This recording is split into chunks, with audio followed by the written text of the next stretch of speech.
We go. Welcome back to another episode of Dried Blood. This is episode 6 of season 5. We got Real David Grace. We got Dr. Bees, Richard Knottley, aka Dick Twist, King Bofus, aka Man Frog, Frog Man, Man King Frog Man Guy. It's Man Frog. Man Frog. Man Frog. Man Frog. You think it would be easy, but it's not. It's frog legs now. Oh, my boy! Look what they did to my boy. Sorry, my man. Yeah. my man. My Man Frog. Don't worry, we're tuning in from the locker room as we find Richard Knottley munching on a cheeseburger, slowly being revived from that cardiac arrest. As you're doing this interview, there's literally a mage opening your chest and doing a triple bypass. Yes. And we have tiny little chinchillas with glue piecing back dust by dust, speck by speck of King Bofus. You get those chinchillas out of here. It's a terribly long process. You have no say. You can't move right now. So the chinchillas look over and glare at you.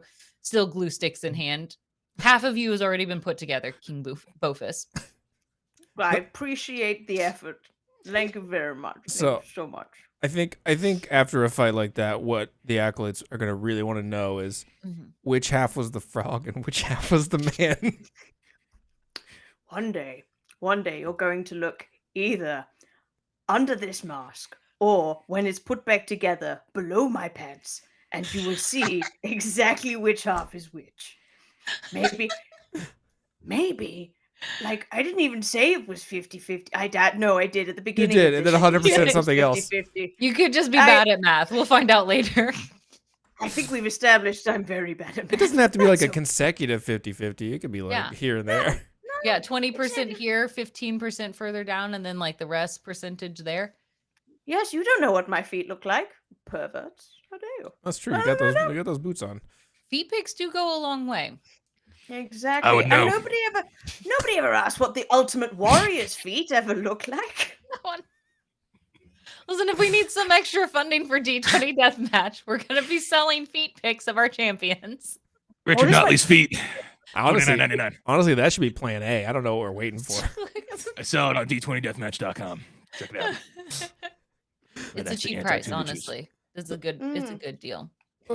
Speaking of absurdities, David, that video at the end, how, why, who, how much?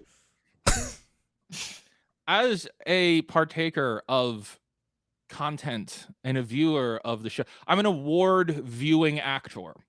So with that in mind, and knowing how many contestants participate and play on this, none of them have a Dead Man Switch video.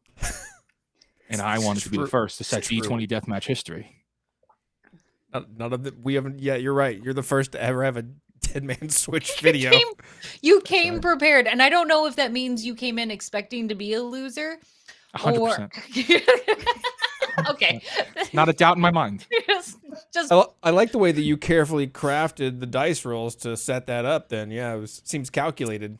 No, I fully expected the dice were going to be in my favor, and if they weren't, I was just going to start saying obscenities to the Lord of Fate until I was struck by lightning. You were pretty close to that, of note. I was, yes. I mean, there was lightning involved. Yes. You came in with a plan, and that plan was, I'm going to fuck myself up so goddamn good. And even if I win, death. Pure death. You try listening to 3 months of Alex Jones and try to not fuck yourself up. the studying that went on for this role. The pain. It's a character piece. This is dedication. Torture. You show me a contestant that's as dedicated as me. This was your simple Jack. This is terrible. But the fight at least was very epic, I gotta say. As I was going through and I was watching this, even though there were a lot of throws being out there, like the fist out, the pelotons there, the real fight was happening with the words, right? This was just brilliant, the back and forth. How did both of you prepare for the onslaught of linguistic fighting we had this wonderful evening? That is a wonderful question. Thank I you. have no That's a good idea. To be quite honest, I think David's character made it so easy because you were setting them up left, right, and center. Yes. You came in with such a strong character with some really easy ideals to like just nail to a wall, and you fed them, and then you brought that forward. It just made me so happy to be like, cool, I've got 10 different hooks here that I can just sort of go off on, and it doesn't even have to make sense. I guess it'll still be funny in the end. And you played to them so well. It made me really happy to like laugh that much. I'm like, I don't know if you can see my mascara, what was mascara and eyeliner is just running down my face, like both sides, just crying with laughter. It was so much fun. I was hoping to be making more accusations like you're working for the chinchillan government, but when you were a frog, I was like, shit. That is right along the Alex Jones thing. I can't, people are going to see it. And I was like, I don't want to make the gay frogs jokes. That goes too far. Mm-hmm. Mm-hmm. But I made him I for had you. this It's all whole fine. cabal chinchilla thing ready to go. But I saw You're but it gonna was perfect. get your chance. You're gonna get your chance to bring the chinchillas back. But you pivoted. Yeah. Real well. No. Even though you really struggled to get your own Peloton bike back. Yeah, that's true. That was We're not gonna forget that. Speaking of things that kind of got away from us in the fight here, I want to take it back for a second. For Dr. Bees for a moment. Now, I know that when we're in the middle of like a death match or RP and stuff, that sometimes things get out of hand and we say things that we don't mean. Do you have any apologies that you want to make to the American people? Yeah. Do you? Is there anything you want to say to our American listeners, which is most of them? Yeah, guys, hi, it's me, Dr. Bees, MD, not a real MD, not a real doctor. I appreciate you all, some, most, couple of. I Okay, think 20% of them can't read, so they won't be able to get this message. 29, it's much higher than you imagine. 29! Yeah, one of the lowest literacy rates in the world. Anyway, sorry, I'm getting That's away like from 10 million people. I stated some facts tonight, and I stated some smack talk tonight, which I'm hoping you will take in the style of like SmackDown or Raw, WWE sort of style. I don't mean anything, but I think you guys are a lovely bunch. Most sort of, kind of, a little bit, maybe. This is a terrible apology. I started with I'm some really facts. bad at this. Okay. I said nothing untrue and I don't apologize. I feel like that's what I got out of that. Yeah. That sounds like some UK gobbledygook. I don't know if you've seen the state of our country at the moment, but we're going down. We're not in a good place.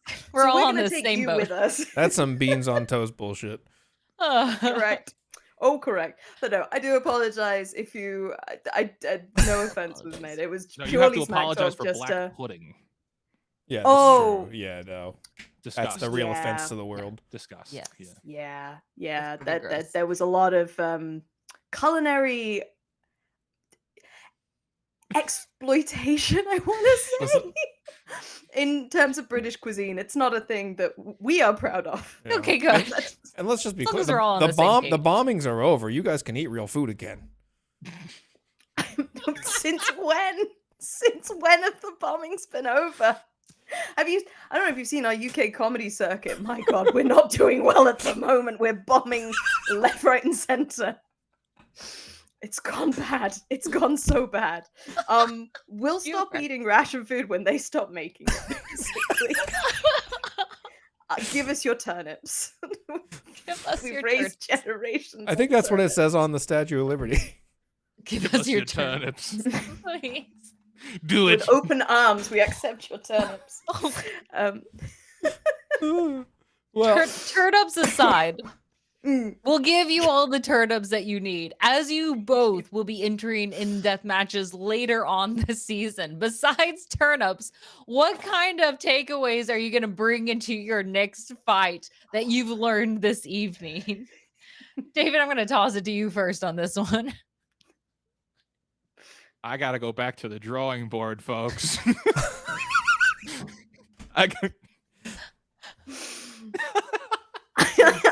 I'm out. Assuming I'm not fighting one of those Europeans again, I will make. I would have made more Meghan Markle jokes had I been more prepared. Oh my gosh.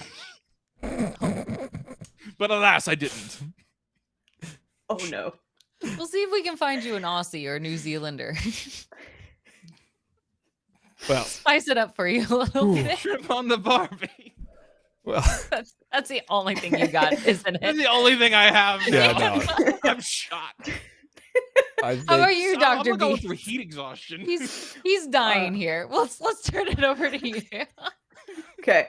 I gotta say, the Bloodlust 1, Metal 1, 4 Instinct, that is a combo. Big fan of that. Loved that. Yes. Realizing now that maybe putting 2 into Bloodlust would have given me the edge and not killed me regarding fatigue, but I quite like the 1-1-4. On top of that, I think maybe thinking ahead more of what the moves the weird little man frog character that I've created can do instead of just throwing frogs at people, and then falling back on that repeatedly when my mind just pulls a blank and is like, what can you do? What do frogs have? 'Cause my mind was screaming at me the entire time, just like, do something with the cloaca. And I didn't want to. I just couldn't bring myself to that. So I guess I'll throw smaller frogs. So having a slightly better, a couple of touchstones maybe to reach back into the bag and go, yeah, he does this turn, instead of panic, ridiculous nonsense. Although that kind of worked. no, for me that's for the what we're most here part. for, honestly. It did. It was ridiculous, and we just had wave after wave of frogs, which was overwhelming and delightful in every sense. It So, was a signature move, and you should definitely do it again. yes. Yeah. Better than throwing a Peloton. I don't know. It's up there. I got quite attached to the throwing of the Peloton as a weapon. The most movement that bike has ever seen. He could barely ride it, but somehow he could lift it and throw it. Yeah, like, It's all start over working body. on the cardio. Go for lifting. Just go. Yeah. I needed something absurd. I was like, all right, I have the Peloton. It can't move. What am I going to throw it? I need it. First thought was throw it. It's good. You're definitely built for this. Strong move. Strong move. I'm built like Anne Trunchbull from Matilda. Let's go. Oh, all right. Well, we're gonna wrap this thing up, but we like to finish these with a takeaway for the acolytes at home, either a quote or a one-liner or a piece of advice, something either from you as a person or from your character that you want the acolytes to go home with after this death match at the end of the day. Dr. Bees, what do you got? Oh, okay. So from the bottom of my heart, like, I love the show so much, and I just want to say to anyone watching, craft singles are a cheese product. They are not a cheese food product. They are a pasteurized cheese product. They have to be 51% according to the FDA rules to be made of curds and whey. Whey from curds to be classed as cheese, and they are not. They are less than 51%. That's what. That's them. That's not me. I hear you. It's still delicious. I'm still eating one after the match today. I got some in my fridge. You've swayed no one. I just need the world to stop calling it cheese, and then I'll be happy. I mean, we put American in front of it, so that way you know it's fake. So we're covered. You said that one, not me. So I'm out. I am exonerated. Thank you. Thank you. As an American, I'm allowed to make that joke. Richard Knottley, Dick Twist, any final words? Safety first, but also be dangerous. Okay. Well, I think that does it. We will see you all on the next episode of D20 Deathmatch.